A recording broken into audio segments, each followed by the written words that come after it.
If you already have or are wanting to purchase your first Sony camera, you need a good lens to pair with it. So today I'm going to show you 6 quality lenses that are all still really affordable to pair with Sony E-mount cameras. Plus, I'll show you an honorable mention lens that you won't want to miss, so be sure to stick around for that. You gotta just press record. Starting off our list at number 1 is the Viltrox 20mm f2.8 lens. This is my personal favorite lens on this list for a few reasons, but starting with the price point. This thing only costs $176 at the time of recording this video, but I got mine actually on sale for $158, and usually it actually can be found on sale for around $160. This lens was released in 2023, so it's one of the newer lenses on our list, and there's a ton of great things about this little lens. First is the fact that this is a full frame lens, which just blows my mind. A full frame lens for that price point with autofocus is basically unheard of. This really just opens up this lens to basically be used with any Sony camera that has ever been made, which is pretty wild. The autofocus of this lens is actually pretty good and reliable. I often use this lens at my B desk setup over here in the corner, and I'm able to track my eye perfectly with these different Sony cameras for the duration of my YouTube video recordings. Now, the focus isn't blazing fast like some of Sony's G Master lenses, of course, but I mean,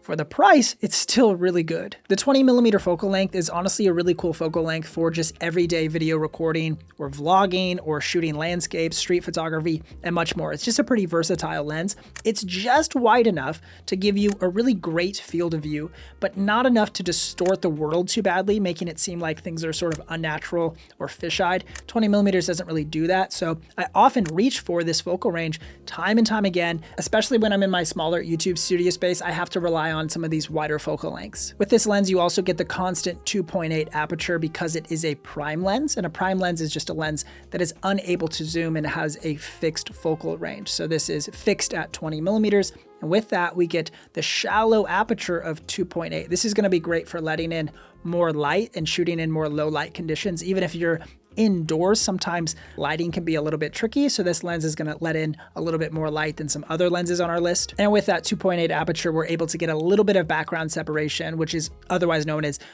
depth of field. So you're able to sort of blur that background a little bit and have the focus be on you or your subject rather than having a lot of stuff in focus in the background. I really just can't speak highly enough about this lens. The only con that I can think of, though, is its manual focusing capacity. So this lens, when it comes to manual focusing, is a little bit tricky because it does have a pretty stiff focusing ring. So people who like doing manual focus pulls for video aren't gonna love this lens. For 99% of people though, you're probably gonna keep this lens in autofocus mode, and the autofocus performance is really good.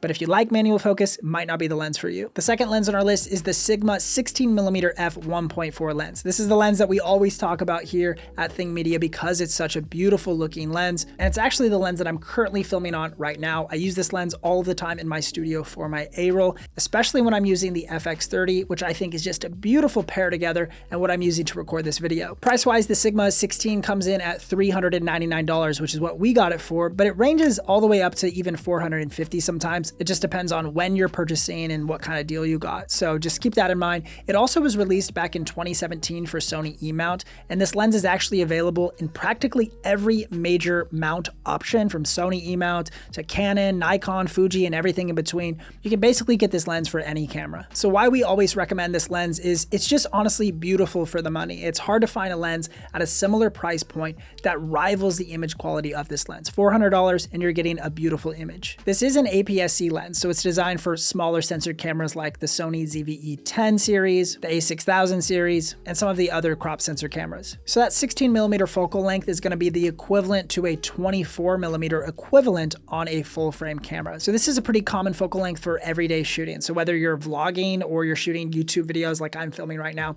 I think this lens fits a lot of different needs for different people. The build quality feels pretty solid. I like that this lens isn't massive, but it does have a decent amount of weight to it. It feels like it kind of balances out the weight distribution of a camera a little better than some of the other lenses on our list that are really, really light. A couple cons with this lens would just be that it is an APS-C lens, so you're not going to be able to use use this with full frame Sony cameras, at least in the standard full frame modes. You often can change these full frame cameras into crop mode, which then allows you to use crop sensor lenses, but you do lose a lot of the benefits of shooting in full frame when you do this. And the other con would just be that you don't have optical image stabilization, which actually most of the lenses on this list don't have that, but I notice it in particular with this lens when I'm trying to vlog. It just gets really shaky, and I wish that this had image stabilization built into the lens. If your camera does have sensor stabilization, you kind of can work around it from time to time, but usually this isn't the greatest lens if you're trying to do a lot of movement in your scene and the camera gets kind of shaky. We'll link this lens down below in the description along with all of these other lenses, but this lens in particular, I mean, don't take my word for it. I encourage you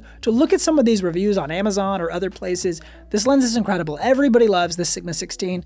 I encourage you to check it out. The third lens on our list is the Sony 28-70 f3.5 to 5.6 lens. I often call this lens the most hated lens in America because most creators will tell you that this lens is terrible, stay away from it, don't waste your money on it, etc. And it kind of makes me sad. This lens was released back in 2013, and it was the first kit lens for Sony's full frame E-mount system.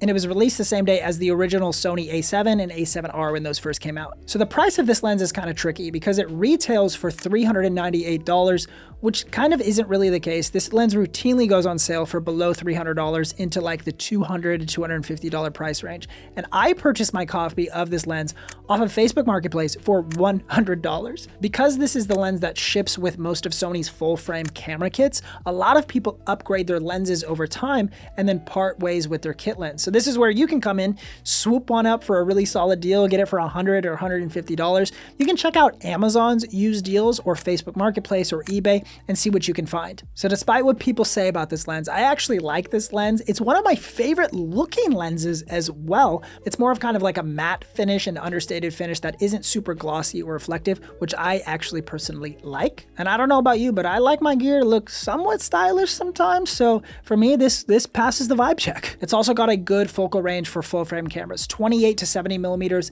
gives a good balance of wides and mids. It's a great walk around photography or video lens if you want to change your compositions on the fly without having to move your feet, right? A challenge of prime lenses is that you don't have any zoom. Your feet are your zoom. You kind of got to walk around if you want to get closer or further away from your subject. But a zoom range like this allows you to rechange your composition really quickly without having to move around a bunch. And of course, this lens has full frame coverage. It's hard to find affordable zoom lenses that also are able to cover the sensor width of a full frame camera. So if you have a full frame camera, but you're still on a budget, this could be a good option. Some challenges with this lens would be that it first and foremost has a variable aperture, which is kind of a challenge with any budget-friendly zoom lens. These cheaper lenses tend to have a variable aperture, which just means as you zoom into a tighter focal length, the way the lens is built forces the aperture to close up a little bit, which just does a few things. First, it'll change your exposure if you're shooting in manual exposure. You'll now have to change and adjust your settings to let in more light because it just closed up your aperture, reducing the amount of light hitting your sensor. It's also going to change your depth of field slightly. Now that your minimum aperture value has changed, so has your depth of field. So when you zoom all the way in with this lens,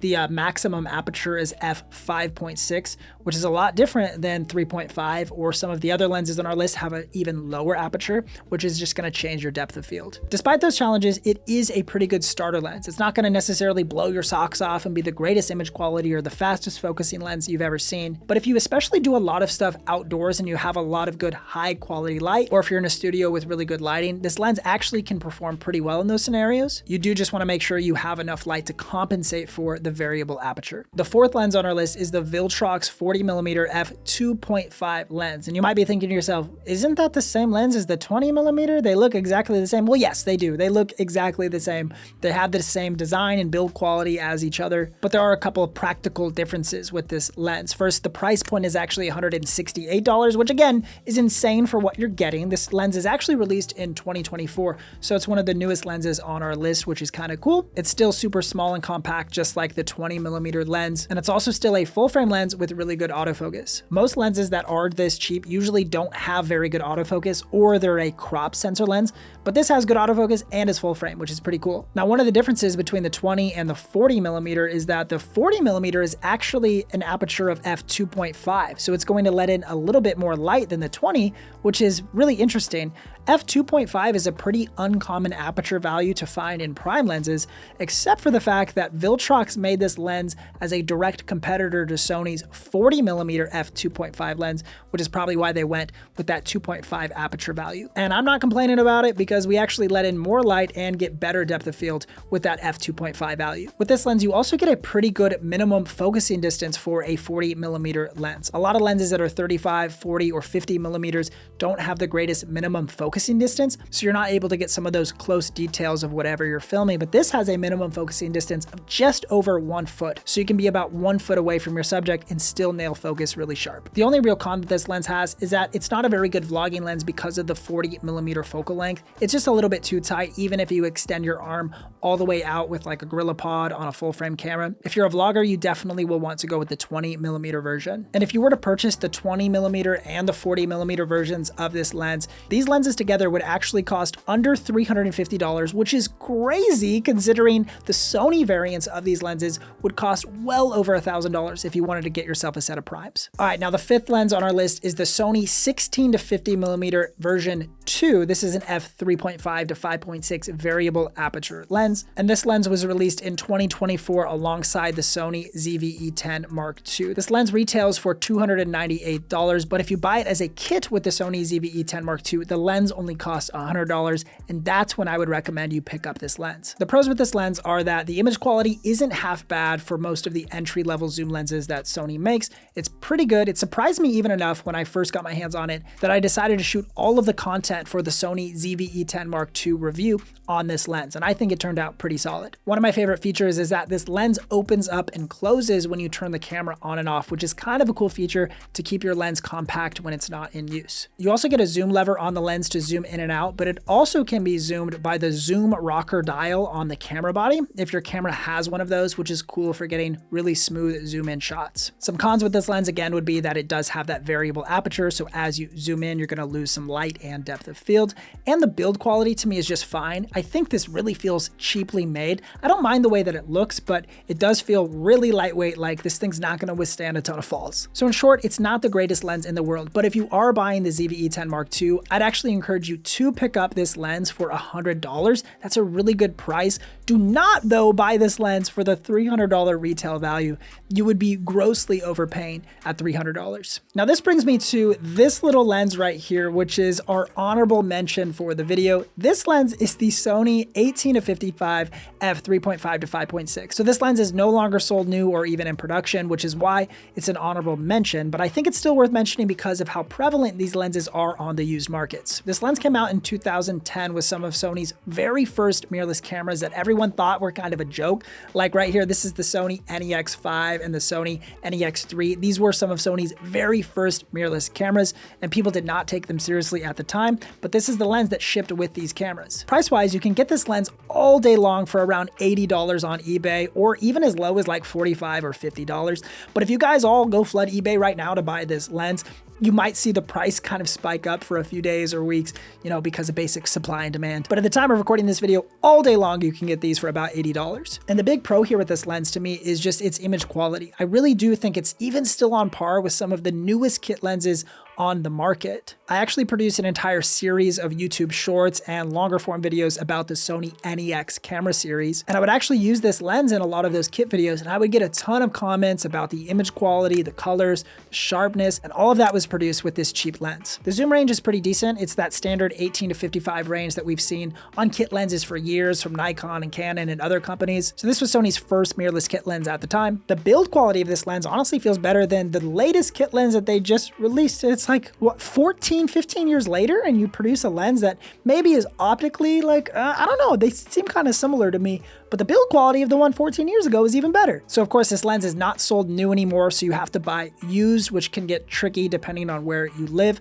Also, the one thing that I've noticed with this lens is that continuous autofocus for photos is a little bit jittery. If you change the camera into single autofocus for photo, it worked perfectly fine. And even continuous focus in video mode worked really great too. It even supported touch track autofocus tracking with my eye, which wasn't even a thought in Sony's brain 15 years ago when they produced this lens. So if If you can find a copy of this lens on Facebook Marketplace or eBay for around $70 or $80, I would just buy it and give it a try. You can always relist it and sell it later for about the same price, but my guess is you'll actually end up loving this little starter lens and you might end up never selling it. I honestly would probably sell the newest version of the kit lens before I sold this one that's 14 years older. I don't know why, I just like this lens more. And the final lens on our list is the Sony 50mm f1.8 lens. This lens retails for $248, but we got ours for $199, and it often goes on sale for under $200 multiple times a year. This lens released in 2016 as Sony was starting to produce more full-frame cameras.